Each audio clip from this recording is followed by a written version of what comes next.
नमस्कार, बहुत स्वागत है आप सभी का। मैं हूं आपके साथ नैना यादव, लेकर हाजिर हूं हमारा खास शो पूछता है इंडिया।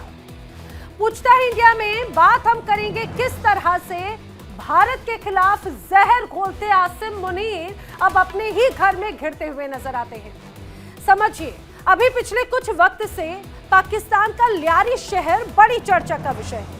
फिल्म धुरंधर में उसका जिक्र हुआ और उसके साथ ही पूरी दुनिया ने देखा पाकिस्तान का असली चेहरा आखिर किस तरह से है। एक बार फिर से पाकिस्तान का लियारी चर्चा में है। दरअसल ये चर्चा है आसिम मुनीर की नीतियों से जुड़ी हुई। पाकिस्तान के एक मौलाना लगातार आसिम मुनीर को आईना दिखा रहे हैं, जिनकी तकरीरों का शायद ही मुनीर के पास में कोई जवाब हो। कराची में जमीयत उलेमा इस्लाम के अध्यक्ष फजलुर रहमान ने बड़ा बयान दिया। उन्होंने सीडीएफ आसिम मुनीर की नीतियों पर बड़े सवाल उठाए।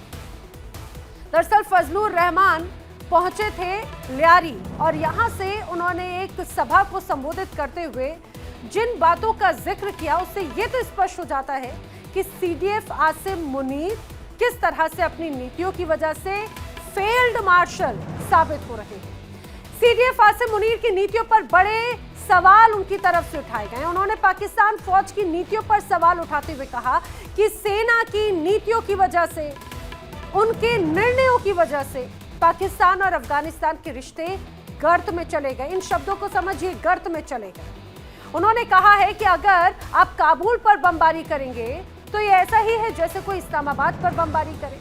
उन्होंने कहा कि तालिबान काबुल पर बमबारी आखिर कैसे बर्दाश्त करेगा।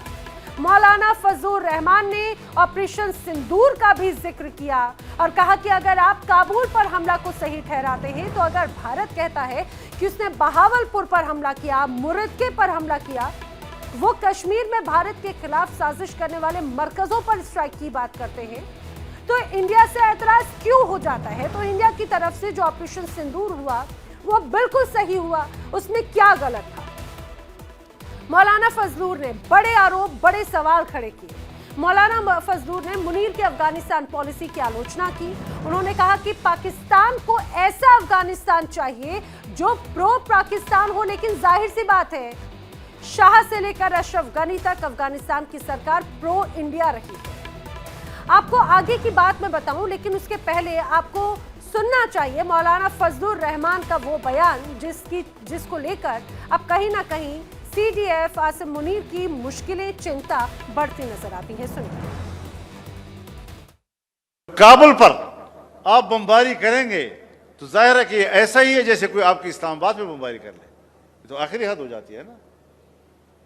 दूर दराज के इलाकों में अगर आप करते तो शायद कुछ बर्दाश्त हो जाती, तो वहां पर भी आपने कुछ कार्रवाइयां की।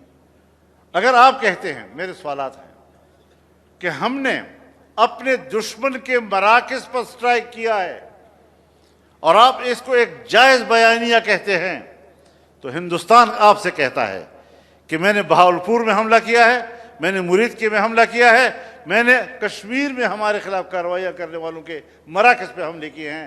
आप उस पर एतराज़ क्यों कर रहे हैं? तो सुना आपने फजलुर रहमान का ये बयान, अपने आप में बहुत गंभीर सवाल खड़े कर देता है, सीधे सीधे सीडीएफ आसिम मुनीर पर और साथ ही शहबाज शरीफ पर भी। इस बीच बड़े सवाल जो हैं इस लोगों के जहन में, क्या फजलुर रहमान का बयान मुनीर के दावों की पोल नहीं खुल रहा। दूसरा बड़ा सवाल, क्या पाक सरकार की पड़ोसियों के प्रति नीतियों ही एक तरह से सवालों के घेरे में है। क्या मौलाना के बयान से मुनीर को मिले प्रमोशन पर ही अब सवाल खड़े नहीं हुए। ये वो बड़े अहम सवाल है जो लोगों के जहन में है, क्योंकि जिस तरह से मौलाना फजलुर रहमान का ये बयान सामने आया, जो पाकिस्तान के मौलाना हैं, जो अपने आप में एक बड़ी अहमियत रखते हैं, एक अच्छा पद रखते हैं, और खासतौर से आप ये मान के चलिए कि जिस तरह से हाल ही में आसिम मुनीर का बयान सामने आया था, उसके बाद में मौलाना फजलुर का ये बयान अपने आप में बहुत महत्वपूर्ण है। करेंगे चर्चा, जानने की कोशिश करेंगे। खास मेहमानों का पैनल मेरे साथ में जौरान कनेक्ट हो रहा है। रक्षा विशेषज्ञ रिटायर्ड कर्नल एस के मलिक मेरे साथ में कनेक्टेड है। विदेश मामलों की जानकार संजीव श्रीवास्तव जी इस दौरान मेरे साथ में कनेक्टेड हैं। विदेश मामलों की जानकार शुभदा चौधरी भी मेरे साथ में कनेक्टेड हैं। पाकिस्तान से पत्रकार मोहसिन रजा खान भी मेरे साथ में कनेक्टेड हैं और जल्द ही कुछ और खास मेहमान भी जुड़ेंगे, उनसे भी आपको मुलाकात करवाऊंगी। फिलहाल आप सभी खास मेहमानों का बहुत बहुत स्वागत है इस चर्चा में। मोहसिन रजा खान जी, मैं चर्चा की शुरुआत आपसे करना चाह रही हूँ, वो इसीलिए क्योंकि हमने हाल ही में देखा था किस तरह से खासतौर से आसिम मुनीर ये कहते रहे हैं कि भाई ऑपरेशन सिंदूर जब हुआ तो उन्हें अचानक से कोई डिवाइन पावर का एहसास हुआ, अल्लाह की बंदगी की बात करते हैं, क्योंकि जिस जगह पर वो मौजूद थे उस दौरान कई मुस्लिम धर्म गुरुओं को सीधे सीधे वो संबोधित कर रहे थे, उस मंच से उनकी ये बयान सामने आया। तो जाहिर सी बात है उससे ये स्पष्ट हो जाता है कि वो धर्म के प्रति कितने ज़्यादा समर्पित हैं, खुदा के प्रति कितने ज़्यादा समर्पित हैं, मौलानाओं के प्रति कितने ज़्यादा समर्पित हैं, अच्छी बात है। लेकिन ऐसे ही एक और बड़े प्रसिद्ध मौलाना फजलुर रहमान की तरफ से बयान सामने आ जाता है। ऑपरेशन सिंदूर या अफगान पॉलिसीज या पाकिस्तान फौज की नीतियों पर सवाल खड़े कर दिए जाते हैं, क्या कहेंगे? देखिए, मौलाना फजलुर रहमान का बयान है, एक बहुत अच्छा बयान है, लेकिन इसके साथ ही उन्होंने कई ऐसी बातें हैं जिसका जिक्र नहीं किया, क्योंकि पाकिस्तान ने ये वाज़ेह कर चुका है कि पहलगाम के वाक़े के भारत ने कोई सबूत नहीं दिए, बगैर सबूत दिए पाकिस्तान पे हमला किया था, जबकि पाकिस्तान ने अफगानिस्तान को मुतअद्दिद बात सबूत दिए और तमाम चीज़ें वाज़ेह करके बताई कि उनके किन इलाकों से और कौन लोग पाकिस्तान के खिलाफ कार्रवाइयाँ कर रहे हैं। ये बात मौलाना ने, चूँकि उनके फौज से अभी अच्छे ताल्लुकात नहीं है, तो उन्होंने जानबूझ के एक गेम की है और एक आसिम मुनीर पे अटैक की है। हालांकि उन्हें अच्छी तरह पता है कि पाकिस्तान ने अफगानिस्तान को पूरे सबूत दिए, उनसे बातचीत की, जबकि इंडिया ने पाकिस्तान के साथ ना कोई बात की है, ना कोई सबूत दिया है, और अब तक इंडिया जो है पहलगाम के वाक़े के सबूत आर्मी सतह पर भी पेश नहीं कर सका। मोहसिन रज़ा खान, भारत सबूत देगा, पूरी दुनिया के सामने है। आप क्या चाहते हैं? जब इतनी बार इसके पहले बड़े सबूत दिए गए तो कितने एक्शंस ले लिए गए, कितनी कार्रवाइयां की गई? सीधे सीधे जब बड़े जवाब और पूरी दुनिया के सामने तस्वीरें थी, चाहे बात हमने देखा कि कंधार हाईजैक का मामला हो, बॉम्बे ब्लास्ट का मामला हो, तमाम ऐसे बड़े हमलों का मामला हो, उसमें पता चला कि पाकिस्तान ओरिएंटेड जो आतंकी हैं उनकी तरफ से उनकी तरफ से हमला किया गया। क्या कोई एक्शन लिया गया? मैं यही सवाल लेकर जल्दी से एक बार रुक करना चाह रही हूँ यहाँ पर कर्नल एस के मलिक जी। मोहसिन रज़ा जो कह रहे हैं कि भाई आप सबूत नहीं पेश किए गए, किस बात का सबूत और कब कब सबूत? क्या हर बार सबूत पेश करके सिर्फ ये बोलते रहेंगे कि आप एक्शन लीजिए, एक्शन लीजिए? जब एक्शन नहीं लिया जाता, हाफिज सईद को घर में बैठा लेते हैं, मसूद अजहर को घर में बैठा लेते हैं, और ऐसे तमाम आतंकियों को जो ये कहा जाए कि उनकी गुर्गे हैं उन्हें घर में बैठा कर अपनी पनाह में रखते हैं। किस बात का आप ये सबूत मांगेंगे और कब तक सिर्फ सबूत देते रहेंगे? नैना जी नमस्कार, और सभी को पैनलिस्ट को मेरा नमस्कार। मोहसिन साहब से पहली बार रूबरू हो रहा हूं और उनकी इसी बात से शुरू करता हूं। देखिए नैना जी, बात ये अच्छी बात होती है कि जब दो देश आपस में बात करते हैं और एक दूसरे बीच में कॉन्फिडेंस बिल्डिंग मेजर होते हैं तो उनको सबूत शेयर करने पड़ते हैं। मैं इस बात को इस तरह से करूंगा कि देखिए, सबूत देते देते भारत थक चुका था। सबूत कहां से शुरू किए? मेरे ख्याल से पिछले 90s के दशक से सबूत दिए जा रहे हैं। जब से कश्मीर में हुआ, कश्मीर के अंदर रेडियो सेट्स और इवन सैटेलाइट फोन्स, उनके सबूत दिए गए कि ये चाइना के कहां से आ रहे हैं आपके पास। इसके अलावा जब हमारे यहाँ 90s के दशक में सूडान के टेररिस्ट को हमने मारा, यहाँ पे सबूत दिए गए ये कहां से आ रहे हैं, किस गली के थ्रू आ रहे हैं। उसके बाद कांधार हुआ, कांधार के सारे सबूत इनको पेश किए गए, और कांधार से निकलने के बाद उस टाइम के तालिबान के संरक्षण में जो इनका जो मेन एक्यूज था वो जाके पाकिस्तान में छुपा, आज भी पाकिस्तान के अंदर है, जवाहरी पाकिस्तान के अंदर है। एबटाबाद में इनका पूरा एक चुपचाप कोने में सब कुछ काम चल रहा था, वहां से अमेरिका ने रात को निकाल के उनको समुद्र में फेंका, वो इनके पास है। क्या क्या सबूत देंगे हमने? और यहां तक कि देखिए, भारत ने कई बार अपनी सीमाओं से आगे जाकर हमने अपने एक एयरफोर्स स्टेशन में इनके लोगों को बुलाया, सबूत ग्राउंड पे दिखाए, सब कुछ दिखाए। अगर इनको हमारे सबूत के साथ उठा के उनके समोसा खाना है, चाय पीनी है सबूत उन डॉक्यूमेंट के ऊपर, तो सबूत किस लिए दे? और आपने कभी किया है? दाऊद इब्राहिम तुमने अपने कराची के अंदर छुपाया हुआ है, पूरे पाकिस्तान के अंदर पूरी पाकिस्तान आर्मी उसको संरक्षण देती है, और किसी का सबूत चाहिए? अजहर में मौलाना अजहर वहीं पे बैठा हुआ है जो भारत के खिलाफ रात दिन करता है। मुंबई अटैक कराया, पूरा कम से कम कई हजार पेज का डोजियर आपको दिया गया, क्या किया आपने? आप कहते हैं सबूत की बात, देखिए मोहसिन साहब, सबूत उसको दिए जाते हैं जो सबूत को एक्नॉलेज करे। आतंकी के घर के जब रिश्तेदार मारे जाते हैं इस पूरे हमले में, ऑपरेशन सिंदूर में, तो उनके फौज के ही जो अधिकारी हैं वो आंसू बहाने चले जाते हैं। और सबसे महत्वपूर्ण बात है मलिक सर, शायद यही वजह है कि खुद ही मौलाना फजलुर रहमान जो है वो खुद इस बात पर चिंता जाहिर कर रहे हैं, वो खुद कह रहे हैं कि ये जो नीतियां हैं उसी की वजह से पाकिस्तान गर्त में है।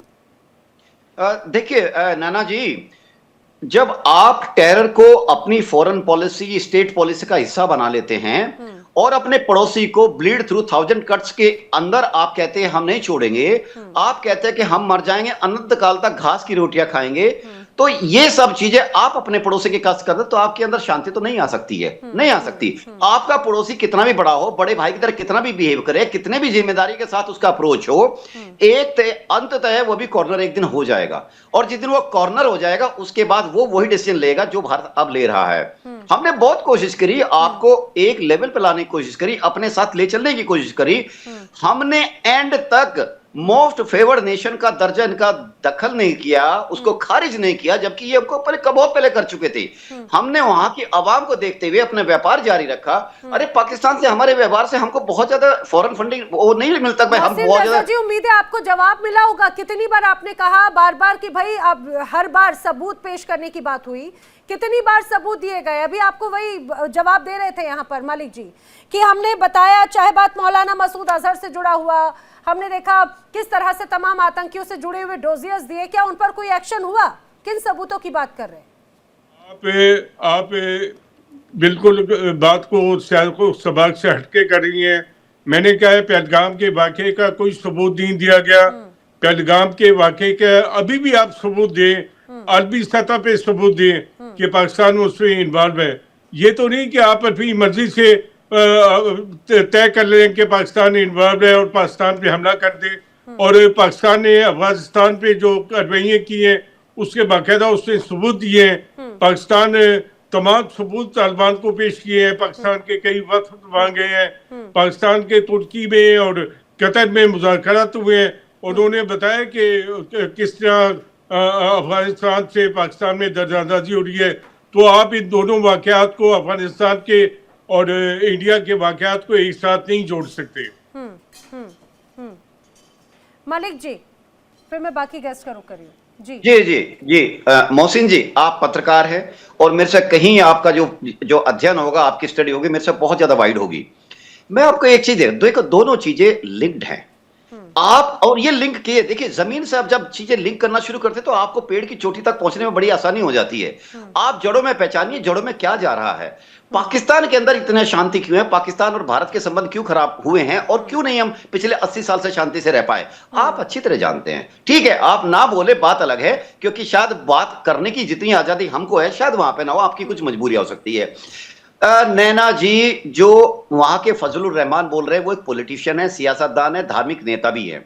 वो एक पॉलिटिकल पार्टी और एक धार्मिक पार्टी जो पॉलिटिकल और धार्मिक है उसको लीड करते हैं। ठीक है, उसमें उनके कुछ स्वार्थ हो सकते हैं, अपने लोगों को प्लीज करने के कुछ स्टेटमेंट भी हो सकते हैं, पर इसमें गलत क्या है, क्या गलत कहा उन्होंने? ठीक है, चाहे अपने पॉलिटिकल हितों को साधित करने के लिए कहा, उसमें गलत क्या कहा उन्होंने कि आप जाके काबुल में किसी देश की राजधानी पर बम्बार्डमेंट करते हो, और देखिए हमने आपके इस्लामाबाद पर बम्बार्डमेंट नहीं किया, हमने वो टारगेट्स किए जहां पे टेररिस्ट, और हमारे पास इंफॉर्मेशन है मोहसिन जी, उनका प्रूफ जब दिया वो माना नहीं गया, तो हमने सोचा कि हम अपने प्रूफ जो हमारे पास है हम उसके दम पे एक्शन लेंगे, और हमने किया। सबसे महत्वपूर्ण बात है मोहसिन रजा जी, मैं आपको ये भी बता दूं, दरअसल जो जांच हुई उसमें हमला करने वाले 3 आतंकवादी पाकिस्तानी नागरिक और एलईटी से जुड़े हुए।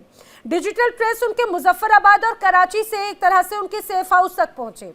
हैंडलर पाकिस्तान में बैठा था एलईटी कमांडर साजिद भट्ट, और इसके बाद में वैसे इतनी बार इसके पहले भी तमाम बड़े सबूत दिए गए, तमाम बड़े हमलों का जिक्र किया गया, पाकिस्तान को पनाह देने की, आतंकियों को पनाह देने की बात आपने कभी भी स्वीकार नहीं की, और इस बार स्वीकार कर ले तो कैसे कर लेते? और क्या अगर आपको तमाम सबूत दिए भी जाते, अभी भी दिए, ऐसा नहीं है नहीं दिए, और 10 दिनों तक ये दोनों स्तर पर बातचीत चलती रही, जब पाकिस्तान की तरफ से कोई सहयोग, कोई जांच या कोई बातचीत का नहीं, उसके बाद में एक्शन हुआ था ऑपरेशन सिंदूर का। और इसको लेकर तो छोड़िए, मैं सीधे आती हूँ एक बार फिर से मौलाना फजलुर रहमान जो हैं उनकी तरफ से इस बात को ज़रूर हमें समझना चाहिए। उन्होंने जो तमाम बड़ी बातें कही हैं, मैं जल्दी से एक बार रुक करना चाह रही हूँ यहाँ पर संजीव श्रीवास्तव जी का। संजीव जी, कई महत्वपूर्ण बातें यहाँ पर मौलाना की तरफ से, फजलुर रहमान जी की तरफ से कही गई। उन्होंने पाकिस्तान की फौज की नीतियों पर सवाल उठाए। उन्होंने कहा कि पाकिस्तान आज गर्त में जा रहा है, अफगानिस्तान और पाकिस्तान के रिश्ते बिगड़े वो मौजूदा पाकिस्तान की नीतियों की वजह से। उन्होंने तो यहां तक कहा कि भाई ईरान और अफगानिस्तान के बीच में रिश्तों में भी बड़ा भेदभाव करता है पाकिस्तान। जी जी, देखिए नैना जी, ये जो मौलाना फजलुर रहमान ने पाकिस्तान की जो सेना है, जो वहाँ की जो रियल रूलर्स हैं, उनको आईना दिखाने का काम किया है कि वास्तविक सच्चाई ये है। दुनिया में आप कोई भी ढिढोरा पीटते रहें कि हमने ये कर लिया, ये फतेह हासिल कर ली, वो फतेह हासिल कर ली, लेकिन घर के अंदर ही घर के लोग ही जब आईना दिखा रहे हैं तो वो जाहिर है कि सब कुछ एक्सपोज हो जाता है। और इसमें कोई दो राय नहीं है कि पाकिस्तान के जो मिलिट्री रूलर्स ने जो अफगानिस्तान का फ्रंट भी पूरी तरीके से मैसअप करके रखा हुआ है। ये जो पाकिस्तान के हुक्मरान है, ये कभी ये मंसूबे पाला करते थे कि तालिबान के माध्यम से हम पूरे अफगानिस्तान को अपने स्ट्रेटेजिक बैकयार्ड के तौर पर इस्तेमाल करेंगे। और आज जो स्थिति ये है कि तालिबान ही पाकिस्तान को स्ट्रेटेजिक बैकयार्ड बनाना चाहता है। तहरीके तालिबान पाकिस्तान पूरे पाकिस्तान का तालिबानाइजेशन करना चाहता है। पूरे पाकिस्तान में वो कट्टर शरिया लॉ लागू करना चाहता है और इस प्रक्रिया में वो पाकिस्तान की सेना को सीधा सीधा टारगेट कर रहा है। पाकिस्तान की पुलिस फोर्सेस पर सीधे सीधे टीटीपी हमले करता है। और अब तो जो है BLA और BLF जैसे जो संगठन है वो भी टीटीपी के साथ मिलकर के बलूचिस्तान में सीधा सीधा सेना पे हमले करते हैं। तो ये जो तहरीके तालिबान पाकिस्तान का जो चैलेंज है वो पाकिस्तान के जो मिलिट्री रूलर्स के लिए एक एग्जिस्टेंशियल जो है चैलेंज वो पेश कर रहे हैं। और जैसा कि मैंने कहा कि उनकी मंशा सिर्फ खैबर पख्तूनख्वा तक सीमित नहीं है, वो पूरे पाकिस्तान का तालिबानाइजेशन करना चाहते हैं। तहरीके तालिबान पाकिस्तान के द्वारा जो हमले किए जाते हैं उससे बहुत स्पष्ट है कि उनके जो मंसूबे बहुत बड़े हैं और बहुत ही खतरनाक हैं। तो लेकिन ये जो क्रिएशन है ये पाकिस्तान के द्वारा ही खड़ा किया गया भस्मासुर है जो पाकिस्तान को जला रहा है। स्ट्रेटेजिक जो हिलेरी क्लिंटन के शब्द एक बार फिर से मैं अवश्य कहना चाहता हूं कि पाकिस्तान की टेरिटरी में ही जाकर के, और उस समय ओसामा बिन लादेन वही पाकिस्तान में कहीं छुपा हुआ था। और जाहिर है कि उस समय उन्होंने कहा था कि यदि अपने बैकयार्ड में आप सांप पालोगे और ये सोचोगे कि ये सांप से पड़ोसियों को जाके डसेंगे तो ये ऐसा नहीं होने वाला, ये सांप आपको भी डस सकते हैं। ये हिलेरी क्लिंटन के शब्द हैं जो कि यूनाइटेड स्टेट्स ऑफ अमेरिका की सेक्रेटरी ऑफ स्टेट थी और वो पाकिस्तान की यात्रा पर थी और पाकिस्तान के हुक्मरानों को भी उन्होंने भी फजलुर रहमान की तरह से आईना दिखाने का काम किया था। लेकिन जाहिर है कि पाकिस्तान की जो नीतियां हैं वो आज भी आतंकपरस्त रही, आज भी हैं, उस समय भी थी और आज भी पाकिस्तान में ये सबूत की बात कर रहे हैं। विश्व का जो सबसे बड़ा आतंकी है ओसामा बिन लादेन पाकिस्तान में ही पाया गया था। आज भी यूनाइटेड नेशन सिक्योरिटी काउंसिल के द्वारा डेजिग्नेटेड जितने भी ग्लोबल टेररिस्ट हैं उसमें आधे से ज्यादा अभी भी पाकिस्तान में हैं। और भारत के जो आतंकवादी घटनाओं को के वांछित जितने भी जो बड़े आतंकी हैं वो सब पाकिस्तान में ही शरण लिए हुए हैं। जाहिर है कि ये जो पूरी स्थिति है ये पाकिस्तान के बारे में सबूत क्या, आज देखिए आज का जो नया भारत है वो सबूत वगैरह नहीं देता है। सबूत वगैरह देने के दिन चले गए। यदि आप हमला करेंगे तो यहाँ से दूसरे तरीके की भाषा में बात की जाती है और जवाब दिया भी उसी तरह से जा रहा है। इसमें संजीव जी इसमें कोई शक नहीं, आपने बहुत दुरुस्त बात कही है। अब ठीक है, बिलाल को हंसी आई है किसी बात को लेकर। बिलाल, मुझे लग रहा है कि आपको बिल्कुल फजलुर रहमान ने जो बयान दिया, मौलाना फजलुर रहमान ने, उनकी तरफ से बयान बड़ा अहम है। वो कहते हैं कि जो नीतियां हैं वो देश को गर्त में लेकर जा रहे हैं पड़ोसियों के साथ में, अफगानिस्तान भी चला गया। क्या पाकिस्तान सरकार की पड़ोसियों के प्रति नीतियां ही सवालों के घेरे में आ गई है फजलुर रहमान के इस बयान के साथ ही? जो मैंने पूरे पैनल की डिस्कशन सुनी है उसमें पहली तो बात यह है कि दोबारा से मैं कहूंगा कि फजलुर रहमान के बयान को तोड़ मरोड़ के पेश किया जा रहा है। मौलाना फजलुर रहमान है, हमारे रिस्पेक्टेड पॉलिटिशियन है, क्योंकि मैं किसी भी नेशनल मीडिया हो, बिलखुसूस फॉरेन मीडिया, इंडियन मीडिया पर बैठ के मैं कभी भी अपने किसी भी पॉलिटिशियन को, चाहे वो PTI से हो, नून लीग से हो, PPP से हो, किसी सियासी जमात से हो, मैं उनके खिलाफ बात नहीं करूँ। और दूसरी बात, अगर उनकी स्टेटमेंट को भी लिया जाए तो आप तोड़ मरोड़ के पेश कर रही हैं। उन्होंने ऐसी ये बात नहीं कि जिस तरह आप पेश कर रही है। एक तो मैं क्लियर कर दूं। दूसरी बात, सुनवा दूं मैं मिसाल आपको? के तौर पर, हाँ आप सुनाएगा, आपको बताता हूँ, आप वो कहने के चाह रहे हैं क्या क्या नहीं है, आप मुझे स्टेटमेंट सुनाए। नहीं नहीं, आप पहले बोल लीजिए, फिर मैं आपको सुनवाती भी हूँ। आप वो जब सुनाएं। तक उनका बाइट निकाल कर रखिएगा। और आप उन्हें सिर्फ राजनीतिक के तौर पर आप बता रहे हैं, वो हैं धार्मिक विद्वान भी, और उनकी जो ये कहा जाए पारिवारिक पृष्ठभूमि भी, उनके जो पिता थे मौलाना मुफ्ती महमूद, वो भी एक प्रसिद्ध धार्मिक विद्वान थे, राजनीतिज्ञ थे, और 1970 से लेकर अभी तक एक बड़ा प्रभुत्व माना जाता है। और रही बात आपकी जो मौजूदा फील्ड मार्शल हैं, उन्हें एक तरह से ये कहा जाए कि जिस तरह से फजलुर रहमान, मौलाना फजलुर रहमान ने अपने बयानों के जरिए फील्ड मार्शल करार दे दिया। सुनाती हूँ मैं, पहले आप जरा सुनिए, आपको एक बार फिर से जरा आप ठीक कर देंगे। काबुल पर आप बमबारी करेंगे तो जाहिर है कि ऐसा ही है जैसे कोई आपकी इस्लामाबाद में बमबारी कर ले, ये तो आखिरी हद हो जाती है ना। दूर दराज के इलाकों में अगर आप करते तो शायद कुछ बर्दाश्त हो जाती, तो वहां पर भी आपने कुछ कार्रवाइयां की। अगर आप कहते हैं, मेरे सवालात हैं कि हमने अपने दुश्मन के मराकज़ पर स्ट्राइक किया है और आप इसको एक जायज बयानिया कहते हैं, तो हिंदुस्तान आपसे कहता है कि मैंने बहावलपुर में हमला किया है, मैंने मुरीदके में हमला किया है, मैंने कश्मीर में हमारे खिलाफ कार्रवाइयाँ करने वालों के मराकज़ पे हमले किए हैं। आप उस पर एतराज़ क्यों कर रहे हैं?